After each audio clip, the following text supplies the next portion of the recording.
بسم اللہ الرحمن الرحیم۔ قرآن پاک کہتا ہے کہ اگر آپ مسلمان ہیں تو میں تمہارے مذہب کی کتاب ہوں، میرا مطالعہ تم نے چھوڑ دیا، مجھے قسموں کے لیے تم نے مقرر کر رکھا ہے،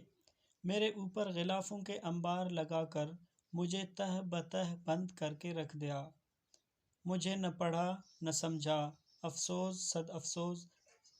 مجھ سے فائدہ حاصل کیے بغیر زندگی برباد کر دی۔ قرآن پاک کہتا ہے، تاکوں میں سجایا جاتا ہوں، آنکھوں سے لگایا جاتا ہوں، تعویذ بنا کر جاتا ہوں، دھو دھو کر پلایا جاتا ہوں، جب قول و قسم لینے کے لیے تکرار کی نوبت آتی ہے، پھر میری ضرورت پڑتی ہے، ہاتھوں میں اٹھایا جاتا ہوں۔ اب بھی وقت ضائع نہ کر، اپنے مذہب کی کتاب کو اپنا کر اس پر عمل کرے تاکہ باقی ماندہ زندگی برباد ہونے سے بچ جائے۔